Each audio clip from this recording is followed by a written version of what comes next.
Hey guys, good morning. For today's video, pupunta kami sa golf course para mag-sled. Kasama ko yung tropang Ginaw. Ang ganda ng panahon ngayon kaya makakapag-drone pa tayo. Ang ganda naman ng Hudson Bay Mountain. Buti na lang sumikat ang araw.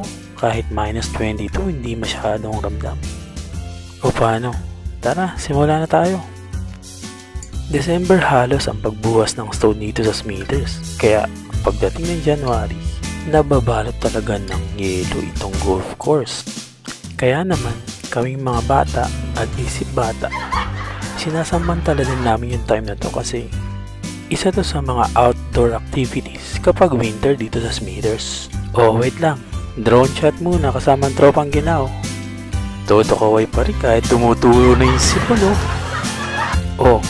Bird's eye view mo na. Ito nga pala yung restaurant pero sarado to pag winter Kaya focus muna tayo sa pag-sled. Pero pag ganitong panahon, kailangan talaga 2 o 3 patong ang suot mo. Dapat din naka-winter boots ka kaya snow pants. Oh, Atihaya, nagawa mo. Ito lang pala yun, snow slider ang tawag. Tapos, upo ka lang at magpapadulas.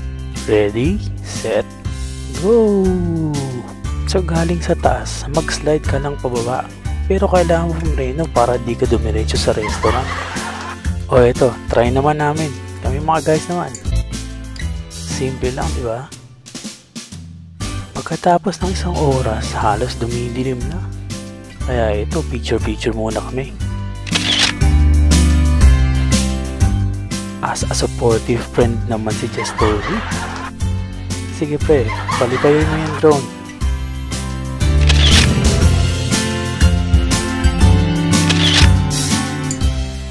Oh, hindi naman pwedeng wala kami. Wait lang, matagal namin nirehearse to. Okay, sige, hawak-hawak muna. Tapos 1, 2, 3, titingin sa taas. Yun! Alright, ganda ng effects. Pero medyo nakakahilo yata na to Oh, wait lang. Ayaw patalo ng lovers Dang! Oh, ito. Last shot na. Pang Smithers Tourism Board.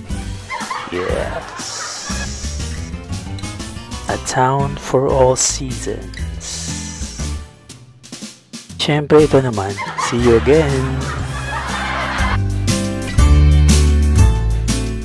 Oh, eto. Closing remarks na. Ito nga pala yung view namin sa sled playground. Bye!